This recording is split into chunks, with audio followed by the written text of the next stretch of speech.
गुजरात के अमरेली के धारी में प्रशासन द्वारा हिमखिमड़ी इलाके में अवैध रूप से बनाए गए मदरसा को तोड़ दिया गया है। धारी के तुलसी श्याम रोड पर हिमखिमड़ी इलाके में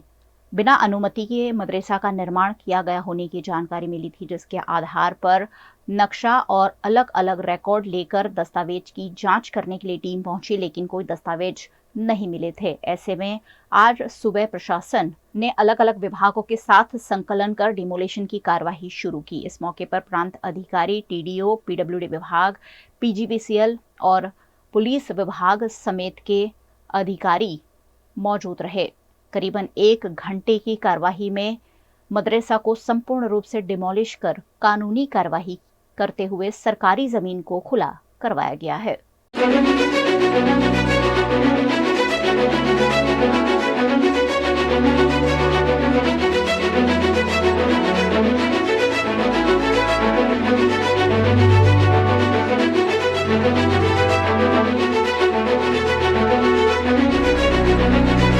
आज रोज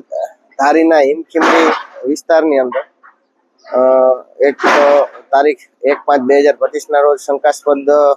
हिलचाल धरावता मौलाना एक मदरसानी अंदरथी पोलीस द्वारा अटकायत करवामां आवेली हती। एमना अनुसंधाने पोलीसना रिपोर्टना अनुसंधाने रेवन्यू विभागने रिपोर्ट करता मकानનું टाइटल ने चकासता एमांथी आ मकान जे छे ए 100 ચોરસ વારના મફત પ્લોટમાં જે તે વખતે કોઈ ગરીબ લાભાર્થીઓને ફાળવેલું મકાન જાણવા મળી આવે, જે અંતર્ગત આ મકાન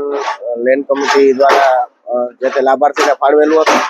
અને આ લાભાર્થી દ્વારા આ મદરસા માટે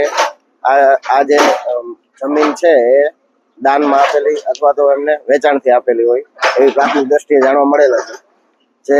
લેન્ડ કમિટી દ્વારા અપાયેલા પ્લોટની મૂળભૂત રીતે શરત ભંગ થતું હોય, જેથી લેન્ડ કમિટી દ્વારા આ પ્લોટ છે એ સરકારશ્રી હસ્તગત કરી અને મફત ફરીથી આવા જે ગરીબ લાભાર્થીઓ છે પ્લોટ વિહોણા એમને પ્લોટ આપવા માટેની આ આગળની કાર્યવાહી કરવા માટે લેન્ડ કમિટી દ્વારા આ પ્લોટ છે એ સરકારશ્રી અને પોતાના કબજે લઈ અને આ પ્લોટ ખુલ્લો કરવા માટેની કાર્યવાહી આજ રોજ કરવામાં આવેલ છે। धारी पोलीस स्टेशन में हिमखिमड़ी विस्तार आवेलो छे, त्यां दिने मोहम्मदी करीने एक मदरसा छे। एसडीएम अने मामलतदार धारी ना इन्वेस्टिगेशन में कई निकळ्युं छे कि आ मदरसा जे छे एनुं कन्स्ट्रक्शन गैरकायदेसर छे अने ए बाबते रेवन्यू में आखो केस चलाववामां आव्यो, आधार पुरावा मागवामां आव्या અને આ મદરસા બનાવનાર અને સંચાલન કરનાર કોઈની પાસે કાયદેસરતા પોતાને કાયદેસરનું આ બાંધકામ અને જગ્યા હોવાનો આધાર પુરાવો ન મળ્યો, જેથી એનો ઓર્ડર થતાં આજરોજ એ ગેરકાયદેસર બિલ્ડિંગ બનેલી મદરસા દિને મોહમ્મદી હતી જે ચલાવતા હતા અને ચાલતી હતી એને તોડવાનો એક આદેશ થયેલો અને આજે એને ડિમોલેશનનું કામ આ જગ્યાએ ચાલુ છે। આ બંદોબસ્તમાં 2 ડીવાયએસપી, 3 પીઆઈ અને જરૂરિયાત મુજબની તમામ પોલીસ રાયોટ સિસ્ટમને કંટ્રોલ કરવાની જે પેટર્ન છે એ અને બોડી વોર્ન કેમેરા, હેલ્મેટ, લાઠી, જેકેટ, તમામ પ્રકાર tear gas, cell, gas gun